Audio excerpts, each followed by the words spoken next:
ኮሎኔል ፋንታሁን መሀባ እጅ ሰጡ። ኮሎኔል ደመቀ ዘውዱ እርምጃ ወሰዱ።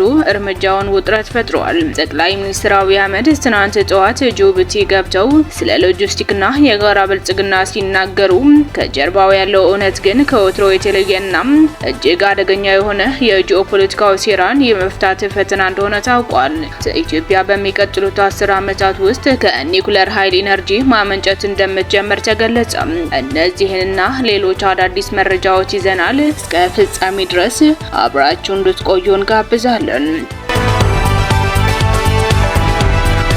ኮሎኔል ፋንታሁን መሀባ እጅ ሰጡ። የፋኖ አመራሩ ኮሎኔል ፋንታሁን መሀባ ለመንግስት እጅ መስጠታቸው እየተሰማ ነው።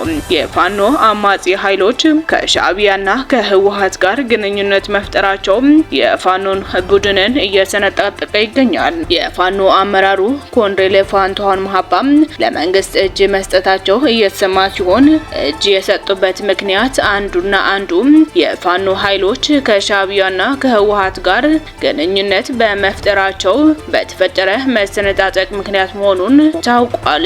ኮሎኔል ፋንታሁን በአሁኑ ሰዓት በሄሊኮፕተር ወደ አዲስ አበባ እንደገቡ ታውቋል። ኮሎኔል ደመቀ ዘውዱ እርምጃ ወሰዱ። እርምጃውን ውጥረት ፈጥሯል። ኮሎኔል ደመቀ ዘውዱ እርምጃ የወሰዱ ሲሆኑ የኮሎኔሉ ያልተጠበቀ እርምጃ የወልቃይትን ጉዳይ አወሳስቦታል። ኮሎኔል ደመቀ የሚመሩት አስተዳደር የወሰደው እርምጃ ዓለም አቀፍ የእርዳታ ድርጅቶች ላይ ሲሆን የወልቃይት ጠገዴ ሰቲት ሁመራ ዞን አስተዳደር ለሁለት የዓለም አቀፍ የተራድኦ ድርጅቶች አካባቢውን ለቀው እንዲወጡ ጥብቅ ማሳሰቢያ ማስተላለፉን የዞኑ አስተዳደር በትናንትናው ዕለት ባወጣው መግለጫ አስታውቋል።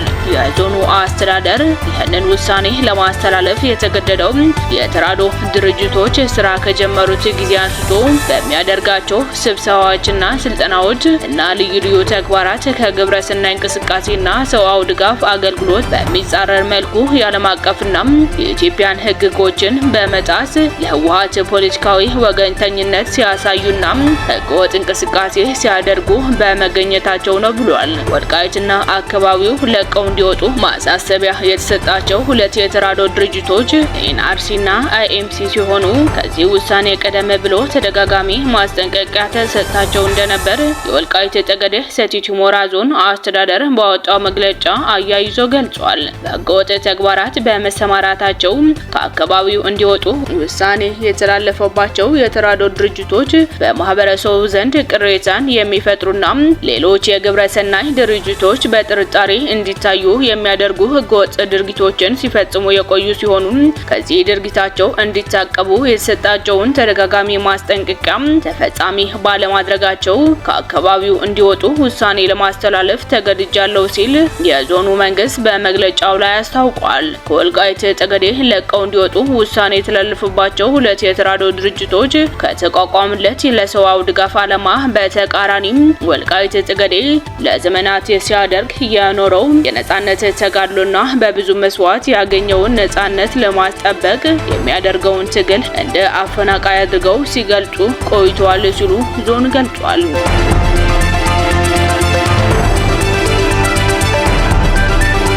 ጠቅላይ ሚኒስትር አብይ አህመድ ትናንት ጠዋት ጅቡቲ ገብተው ስለ ሎጂስቲክና የጋራ ብልጽግና ሲናገሩ ከጀርባው ያለው እውነታ ግን ከወትሮው የተለየና እጅግ አደገኛ የሆነ የጂኦፖለቲካዊ ሴራን የመፍታት ፈተና እንደሆነ ታውቋል። ጉብኝቱ የተደረገው የግብጽ ምክትል ጠቅላይ ሚኒስትር ካሚል አልዋዜር በቅርቡ በጅቡቲ ታላቅ አቀባበል ተደርጎላቸዋል።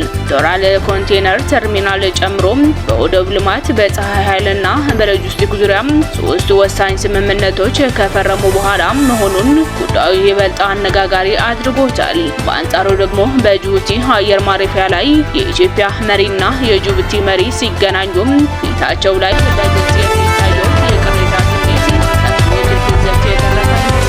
የፖለቲካ ተንታኞች እንደሚገልጹት የግብጽ እንቅስቃሴ ንጹህ ኢንቨስትመንት ሳይሆን ኢትዮጵያን የመክበብና የማነቅ ስልት አካል ነው ሲሉ ይገልጹታል። ግብጽ በጅቡቲ የዶራሌ ወደብ ላይ እግሯን መትከሏን ከኤርትራ ወደብ አሰብ ጋር በማስተሳሰር የኢትዮጵያን የንግድና የሎጂስቲክ መስመር በቁጥጥር ስር ለማዋል ያለመ የባህር ላይ መቀስ እንደፈጠረች ይተነተናል።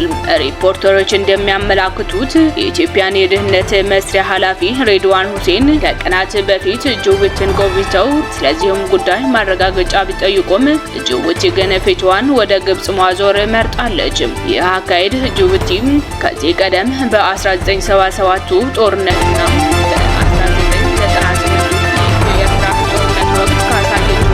ጋር ተመሳሳይ የሆነም አጋጣሚው የመጠቀም ታሪክ መደገም ነው።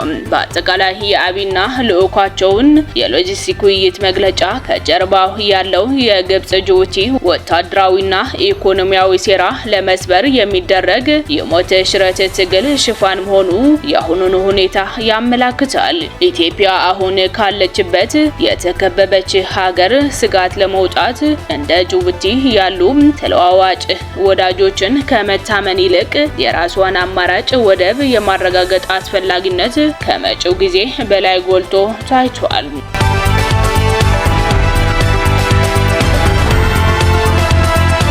ኢትዮጵያ በሚቀጥሉ 10 ዓመታት ውስጥ ከኒውክሌር ኃይል ኤነርጂ ማመንጨት እንደምትጀምር ተገለጸ። የኢትዮጵያ የኒውክሌር ኃይል ኮሚሽን ሀገሪቱን የኒውክሌር ኃይል ልማት መሰረተ ልማቶችን እያዘጋጀ መሆኑን በሚቀጥሉት 10 ዓመታት ውስጥ የኤሌክትሪክ ኃይል ማመንጨት እንደምትጀምር አስታወቀ። የኮሚሽኑ ምክትል ኮሚሽነር አብዱራዛቅ ዑመር እንደገለጹት የኒውክሌር ኃይል ልማት ፕሮግራሞችን አከናውኖ ኃይል ማመንጨት ከ10 እስከ 15 ዓመታት ሊፈጅ ቢችልም ኢትዮጵያ እያከናወነችው ባለው የቅድመ ዝግጅት ስራ ግን በሚቀጥሉት 10 ዓመታት ውስጥ ኃይል ማመንጨት ትጀምራለች ተብሎ ይጠበቃል ብለዋል። አክለውም ለስራው የሚያስፈልጉ ተቋማት መደራጀት፣ አስፈላጊ የሆኑ መሰረተ ልማቶችን እየተገነቡ መሆኑንና የደህንነት ጥንቃቄ ስራዎችን በመከናወን ላይ መሆናቸው ገልጿል። የኒውክሌር ልማት ፕሮግራም የኃይል አቅርቦትና ከአየር ንብረት ጋር በተጣጣመ መልኩ አስተማማኝ ለማድረግ ያለመ መሆኑን ጠቁሟል።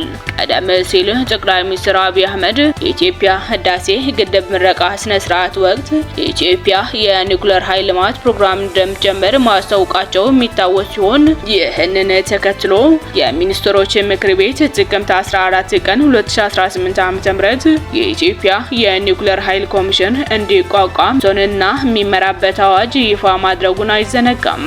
የተወደዳችሁና የተከበራችሁ የይሃ ሚዲያ ኔትወርክ ተከታታዮች ለዛሬ ያዝናችሁ አዳዲስ መረጃዎች እነዚህ የተከታተላችሁትን ይመስል ነበር። አብራችሁን ስለቆያችሁ እናመሰግናለን። ሰላም።